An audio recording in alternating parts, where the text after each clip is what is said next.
Hello, everyone. I'm Darien Gold, and welcome to All Things Pilates, Season 7. In this season, you'll hear inspiring stories about the healing power of Pilates and from teachers around the world who will share how they're helping to make Joseph Pilates' wish come true by bringing more attention to the gift he left us, Contrology, transforming bodies one studio and one country at a time. With us today are two Pilates educators, Elizabeth Larkam and Madeline Black. These two powerhouse teachers have also individually published books in the movement therapy field, and this time have come together to co-edit a comprehensive book that presents various health conditions and how to treat them using Pilates applications. This 2-volume set provides Pilates teachers, movement educators, and manual therapists a template that is both observable and recordable. Elizabeth and Madeline, welcome to All Things Pilates. Thank you. It's a pleasure to be here. Thanks, Darien. Nice to have both of you at the same time. Are you guys sick of each other yet? Absolutely not. No. Did this book bring you closer? Yes, definitely. Oh, wonderful. Uh-huh. Tell our listeners how this book came about. Well, I'll speak first. I think it was 7 years ago, so if I do the math, right? The publisher who published both Elizabeth's book, Fascia in Motion, and my book, Centered, approached us and said, we would really like to have a science-based research book on Pilates. And they needed editors. And so we were like, And the research, I said it would be a very small book. You know, there's not a ton of research out there like there is in yoga. They had published a yoga research book. So they wanted to do the same for Pilates.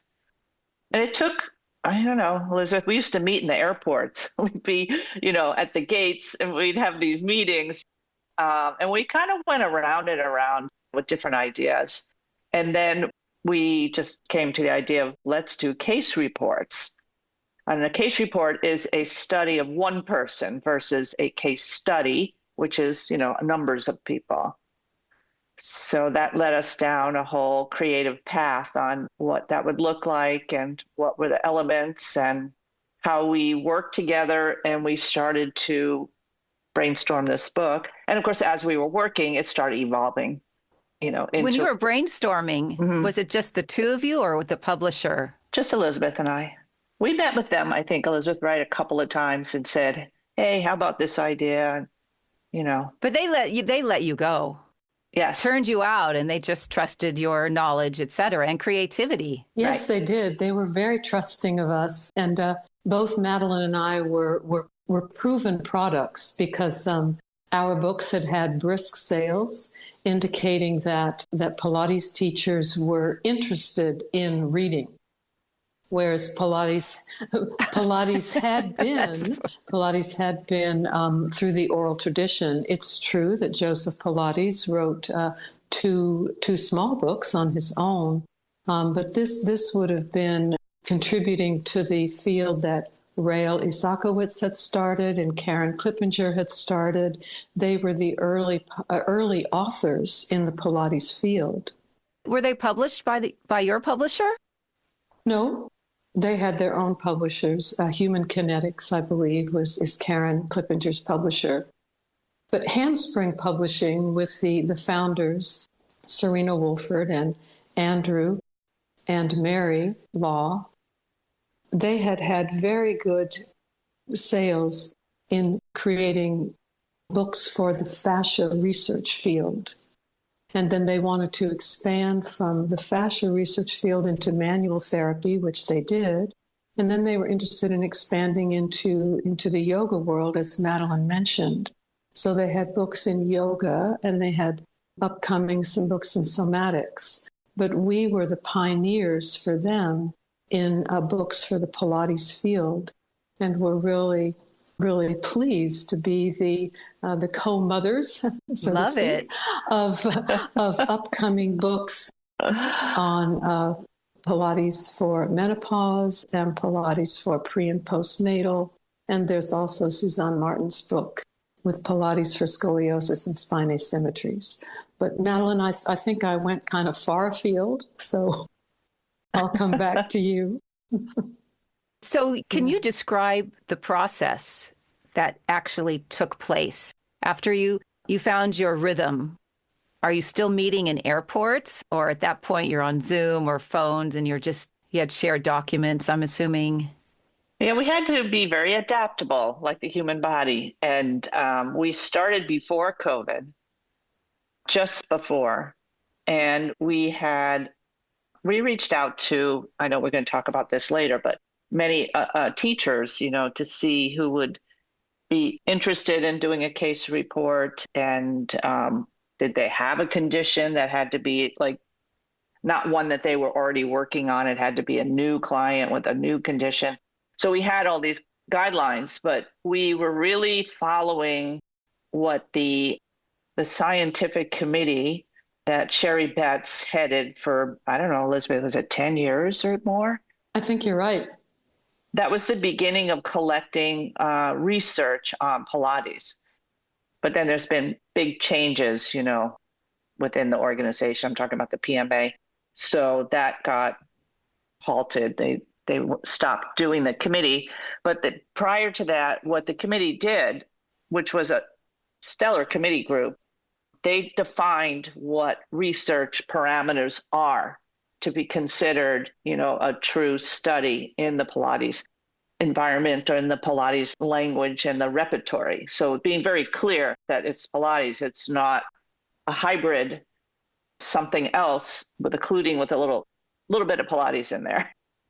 So they were very clear on the whole. And of course, science has its format that is a very strict format that you have to follow to be able to say it's a case report or a case study. And the PMA science group that used to exist defined all those systems. So for instance, there's methods and materials, and they were just these guidelines that we had to follow. So we were like, okay, we're definitely because we want this to be a research-based book. So we need to follow, what has been defined as the format for a study already. So we developed what that was. So Elizabeth and I actually had to create. We wanted it to be based on gait patterning. We needed to create the assessment protocols. We videoed them to give to each of the writers. We had forms made. I mean, it was just before they started the research, we had to create the whole format. How long did that take? I've totally lost track of time. Exactly. The process, as Madeline is giving you glimpses of elements of the process was a continual communication over the 7 years' time, from the initial discussion of the book till the publication, which was just yesterday, May 8th. Ooh. And so it's timely. Thank you for inviting us to launch our book on your podcast, All Things Pilates. Yes. So the rhythm of communication that Madeline and I came to was we would have phone conversations twice a week and share documents. And we learned quickly that the process, we had to create very clear templates, as Madeline describes, and very clear written documents. And then as soon as we met reality, those documents would need to be altered, because it was like herding cats, because each contributor has their own particular vocabulary, their own movement vocabulary, their own sequencing criteria. Did you not anticipate this? Well, you can't really anticipate it until you meet reality and recognize that it is not going to pour neatly into 2 covers, or in our case now 2 volumes and 4 covers. So we had to be very responsible about documentation at the same time that we couldn't be rigid, or else we would lose our community of very highly capable contributors. We had to stay, I guess, trusting of the process right up until yesterday, because when our publisher, now Singing Dragon, Hachette, found out that the book would be over 900 pages, they had to consider the resources they could put into it. And we were scared that, something would happen to our artistic work. And it was decided to print the book in 2 volumes. So no one saw that coming 7 years ago. And it's more costly, I guess, obviously. Indeed. So they didn't anticipate that. No. No, they had no idea how prolific we would be. They didn't know who they were dealing with. They learned. As you both know, Joseph Pilates' entire premise for his method was to prepare the body for daily activities. And I heard that a lot going through Romana's program. And his thinking about the exercises were to help heal and transform the body. Does your book reference his contrology system? Yes, it does, actually. We really focused on the languaging. As Elizabeth said, we started getting the case reports in, and again, was like reading the description. It's like, what is that? It had a different name. Oh, give an example.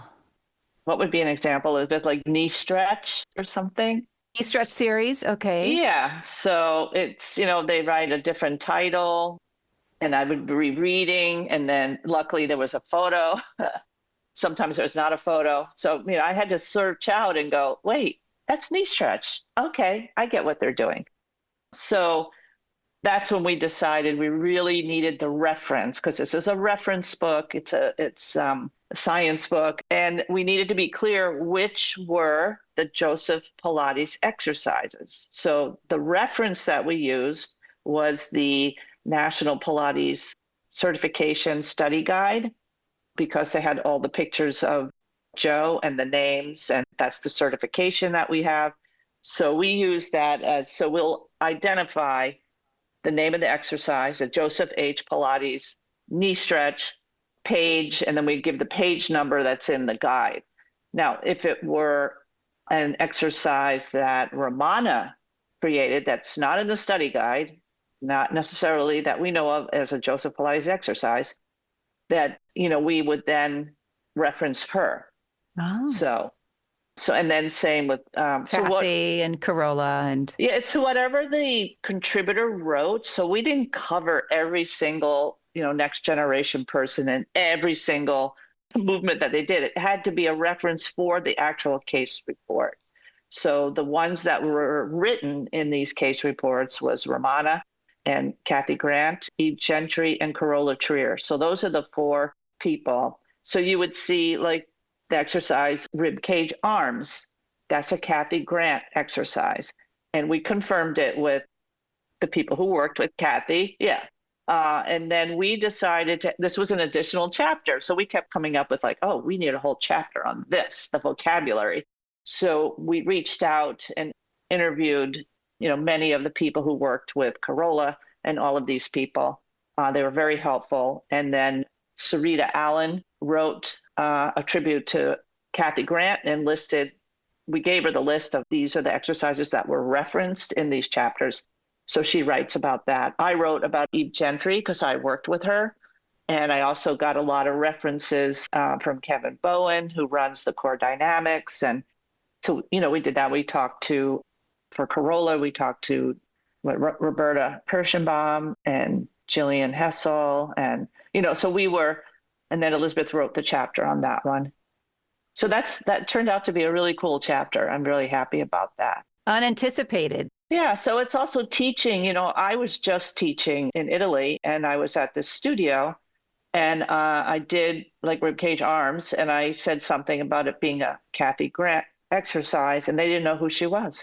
Oh. And I was like, okay, you've never heard of her. Okay, how about Eve Gentry? Have you heard of her? No, don't know who that is. And then I asked them, I said, okay, you know Joseph Pilates, you know Clara, right? You know those names? Did they? And they're like, yeah, yeah, they did. And then I said, so who do you think who was the teachers that came Who after were his them? students? Yeah, they didn't have an answer. Oh, so they didn't know any of his students. Well, at one point, after I waited and kind of went, really? I guess you didn't study history as part of your program. And, I don't know. And then all of a sudden, one of the people said, oh, Ramana. I said, yes, of course. Of Yeah. course. I think it's really important that this chapter is really giving credit and reference to those. For sure. So that's what the language. So it's very clear who is Joseph Pilates, very clear who's, after that, and the hybrid thing. We have a lot of editor notes and we have a lot of author notes. So when we see something, Elizabeth and I would write editor note, and then we would give a statement to whatever it is we're giving a reference to, or a reminder about something. So it's very interesting. And the authors also wrote their own notes too. How did you find them? And then if you had too many that were interested, how did you decide on the final few? Well, you have 30 chapters. Does that mean you have 30? You two were contributors. Yes. Yes. So then that means 28 contributors besides the two of you? Yeah, we both Elizabeth and I contributed 2 chapters. Oh, okay, so there's 4. All right. Right. 26. 26. Yes. We really did a global search, because we realized that this book was our one opportunity, our one chance to give an honoring to the continuity of Joseph Pilates' work since his early years creating his program, all the way up through till the present. And then we would set a carpet, lay the table for the next banquet, for the next generations of teachers to carry this continuity forward. So given that responsibility, we set about a global search, and we were looking for Pilates teachers who we thought would command a reading audience and who could also do the heavy lifting of putting their work in on paper, in documentation. Not easy. Thank you, we discovered. Yeah. So we have contributors from South Korea, from China, from Denmark, a number from the UK, from Canada, and from the US. These are all individuals, men and women and men, who have a standing as international Pilates presenters and educators. In a number of cases, they have their own Pilates education program. In other cases, they have PhDs, and so we know they can write and document case reports, as Madeline mentioned, or they have a master's thesis that was published in Pilates, or they have made contribution to research articles. But the criteria, though, was each contributor had to have a new student with some particular health condition. It couldn't be someone that they've been working with for 5 years. Absolutely right. Yes, because this had to be a new relationship that was documented in real time. 2 sessions a week for 6 weeks for a total of 12 new. Well, that sounds familiar, Elizabeth. Indeed it does. Yes. Madeline, can you say more about this movement vocabulary that you expressed some concern in our pre-interview that, just like you were saying before, knee stretch series to one is what is it to another, depending on the lineage.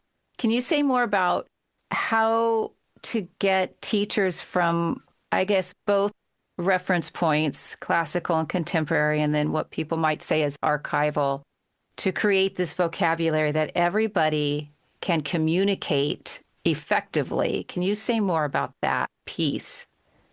Yeah, it's a book. So, I mean, hopefully through reading the book, you will learn maybe perhaps a different language on how you speak about these movements that you're so familiar with.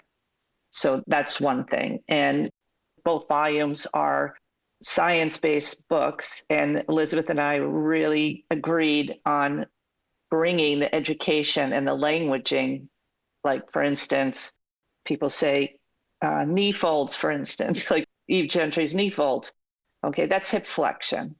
I mean, so the direction of the language is, the cue being soften your hip and fold your leg over your pelvis or something like that, language-wise. And then, but clearly it's hip flexion. So we made sure that the language was anatomical and directional, and also a reference towards whole body movement, not just about a knee joint. So the languages, and we have a glossary of this language in the book. So if someone, for instance, doesn't really understand what hip flexion is, which hopefully they do understand that, but you can go to the glossary and pick up what the word means. So I feel the book is also helping educate language for the teachers in addition to the information of the health condition. Hey everybody, are you ready to master your moves? So finally, the long-awaited update of my 2 Studio Darien mobile Pilates apps has arrived. Hallelujah. As you may know, classical Pilates is more popular than ever, and I was determined to once again offer you a classical Pilates resource. So my team and I redesigned these apps into one amazing app called Pilates Mastery. In this app, you'll find the 5 original videos and an added video, the first 7, 2 other sections never presented before, Pilates in 5, and my special series, Gold Talk. Pilates Mastery is available in the App Store and Google Play. And, by the way, our promotion is running through August 1st, 2025. So, before the cost of the app goes up, get your Pilates Mastery today. And now, back to the interview.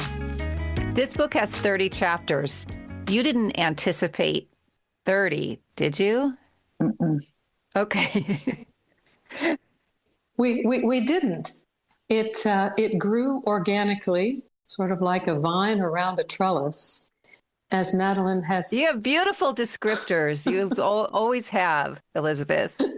Thank you. I'm inspired by being with the 2 of you, and I am more than euphoric that this beast of a book is now being shipped worldwide. Yes. Hallelujah.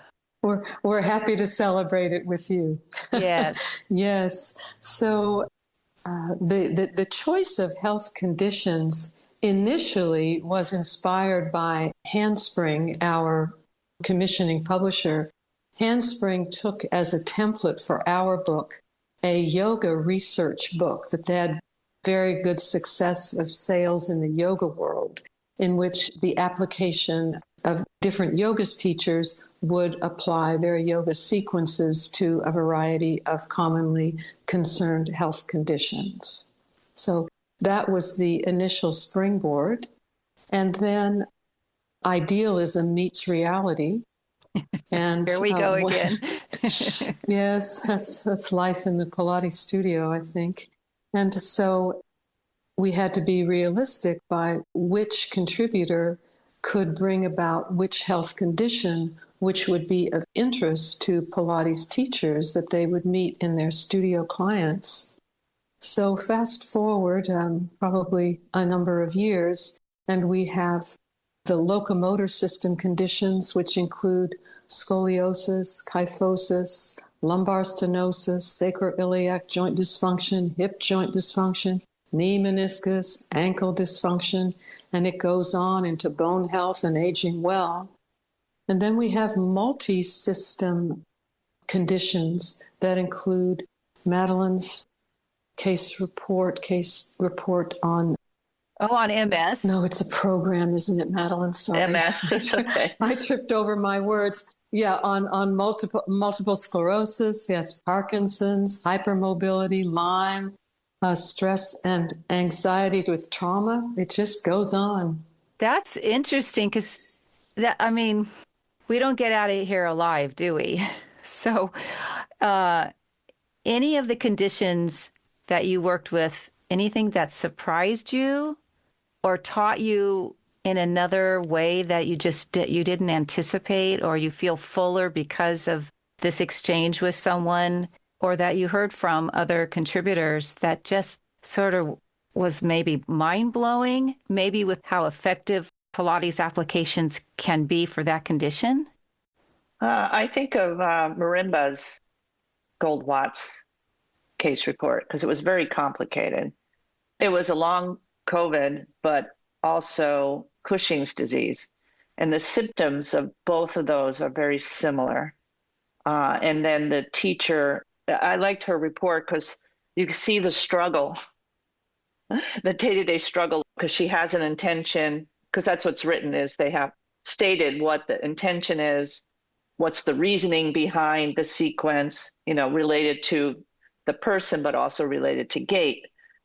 So she would have an intention and then it would have to change because the person, is having tachycardia when they walked in, or the fatigue just awful. So then, Marimba had to completely change. And so you could really read in her chapter the struggle behind it and how she had to be so in the moment. And so hers, struck out to me for that kind of thing. Mm-hmm. Yes.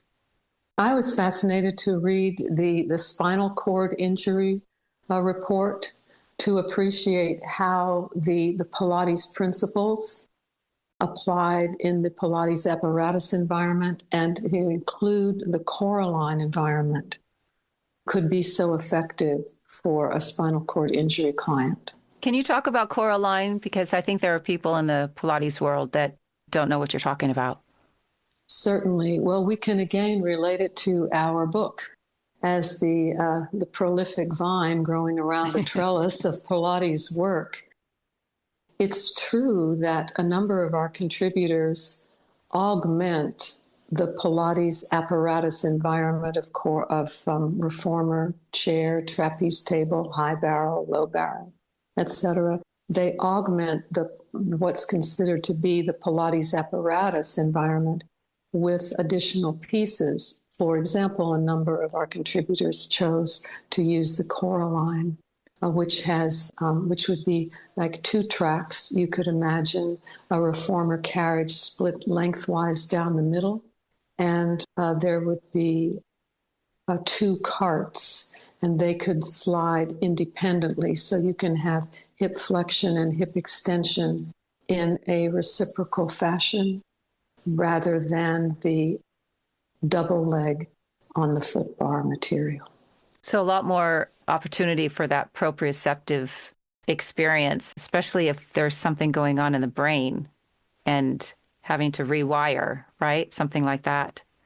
Well said, well said. And it related so well to gait, since, as Madeline mentioned early on, the template of gait observation and documentation to see how the movement sequences changed the gait patterning over time.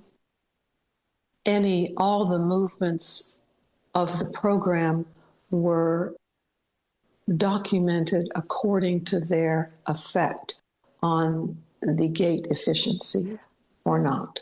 Photos are included in each chapter? Yeah, there's 10. We were restricted to 10 photos per chapter. Oh, and did they talk about video? No video. Like there would be a special where an editor comes in, but you would take video and compile it all together, and then maybe something maybe in the future, because everybody has footage, right? That could be like your video book. I recorded mine, but it's not shareable. You're not to know who the patient is and confidentiality. And also they're just studio phone recordings that aren't great quality. So that wouldn't work. Yeah. It would have been interesting, though, to see from day 1 to 6 weeks later, the improvement and listening to your cueing. Madeline, anything in your own experience with the 2 chapters that you did that stands out? Well, the 2 chapters I did, I wrote a chapter on the history of assessment in Pilates. Oh, say more about that. Yeah, I love that chapter. It was fun to write. Yes, because it wasn't a formal process in a Pilates session. Joseph Pilates didn't. He just had people come in. That wasn't doesn't mean he wasn't watching people. But I referenced John Steele's book, The Caged Lion, and I was taken by the book because he describes a time when they were strolling along Central Park and how Joseph Pilates was pointing out the gait pattern and, this person's shoulder and, that whole part of that chapter. So clearly he had that idea of moving and watching and assessing, even though it wasn't formal. And then I used the Pilates Anytime programming, that history that what's it called? The heritage? I'm sorry to say. Legacy, I think. The Legacy Project. Legacy Project. Thank you. The Pilates Anytime Legacy, because she has so many interviews of people, and Christy Cooper's Legacy Project. And I use that as a reference. And there's, footage of Corolla. She being really the very first teacher, used a mirror, had people come in. She was working with an orthopedic doctor. So we learned all this about Corolla's assessment. And then, of course, all the others had their own assessment as well. So it was really fascinating to learn the history of, and then when the physical therapy world and the healthcare world started getting involved with the Pilates, in the, I would say, early 80s, mid 80s, the mid 80s. Oh, that's that early on. Yeah. I thought it was later than that. The PTs were finally understanding. Well, it was the dance medicine world, right? So that started and Elizabeth could speak more about that history, which I think you do. There's a chapter that Elizabeth wrote about how Pilates came into the health world. Oh. So that's another chapter. What's the name of that chapter? I'll look it up, but you can talk about it. Yes. Oh gosh, I would have to open my book. Yes. We go back to the mid 80s and late 80s when Marika Molnar, the physical therapist for the New York City Ballet. And I might add, she trained with Corolla. Yes. Anyway, so. She did prior to her illustrious physical therapy career. And Marika Molnar recognized the efficacy for Pilates apparatus for the dancers who were having hip joint difficulties that could lead to the earlier than the normal population curve of hip joint replacement. And it was Marika Molnar in conversation with Jean-Claude West, another early contributor. Another favorite. Yes, the chapter speaks about Jean-Claude West's prolific contribution to making Pilates equipment more specific for dancer conditions. And Marika showed how she used the rotator discs in conjunction with the reformer jump board. Which he invented. Indeed. He designed that. Indeed so, yeah. Yes. So we bring the history into the how Pilates world, as Madeline mentioned, Pilates vocabulary came from his studio into dance medicine and then into physical therapy and into sports medicine and into neurological conditions, head trauma conditions, and here we are today. Okay, one thing I haven't asked, what is the name of your book?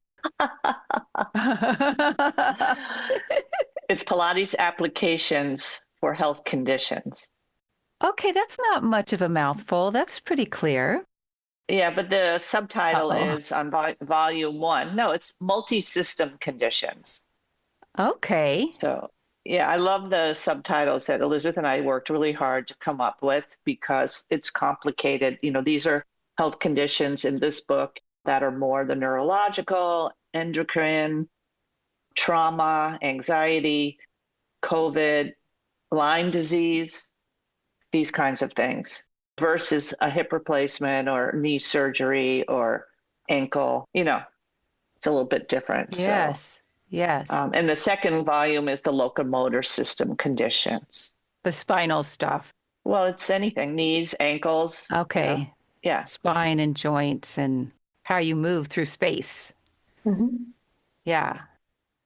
Anything else you'd like to add before I ask you about a special discount code? Because I'm sure there are people out there right now thinking, wow, this would really be amazing in my library. Anything else you'd like to add?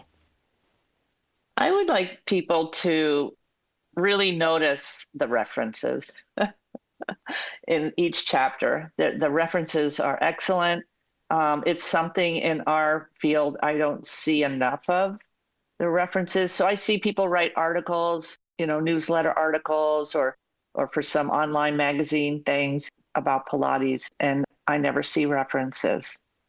And that drives me crazy because they make these statements With no backup. and then it's like, yeah. So even if it's, Contrology page, Joseph Pilates page, whatever. But I really feel we really need to have more references. Elizabeth? Anyway. Thank you. Yes.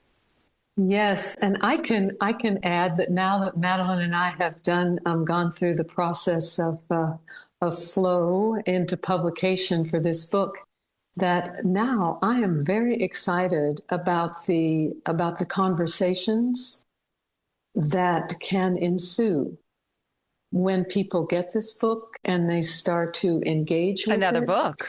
Maybe there will be No. oh, God save us. maybe there will be another life. No, maybe there will be opportunities for book clubs.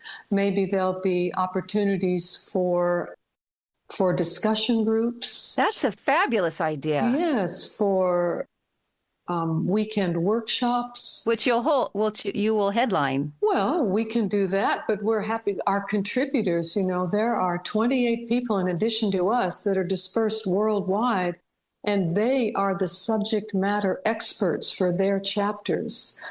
It could, I would imagine, like this book has done, it will grow organically and spontaneously as long as there is a realistic structure.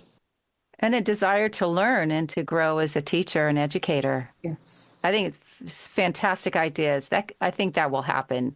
It's such a natural extension of this book where you meet the contributors and they may be people who are in this book club or online chat that they can also ask questions because they just got presented with a student similar condition.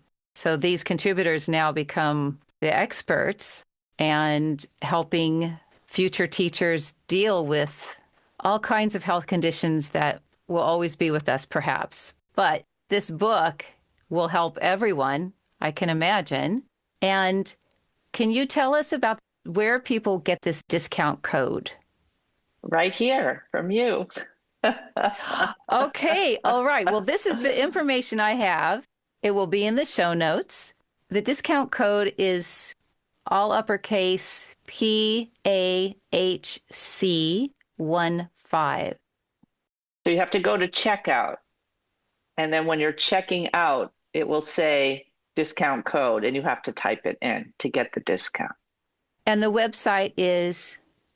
It's the Handspring Publishing website. And Handspring was during the course of our book. Not only did we have the pandemic, but our publisher, Handspring, was purchased by Hachette, a large publishing company in the UK. So the website is now Handspring and Singing Dragon. So that's where our book is available for sale with this discount code. Lots of changes. I wish you continued luck. You two are, as I said in the intro, powerhouse teachers and educators, both with your books. Elizabeth has Fascia in Motion, and Madeline has Centered, Organizing the Body Through Kinesiology, Movement Theory, and Pilates Techniques. And then you have this as the co-editors. Are you both taking a vacation now? Of course not. No, No. you are not. But you're going to have a little break, or no? Well, we had a little break. We're just living our life. We had a break because, once we got through the process of handing in the manuscript the way we had it, and then the queries from the publisher, it took us a year probably. I don't know. But they had a lot because they were going through it, checking the references. They checked every single reference.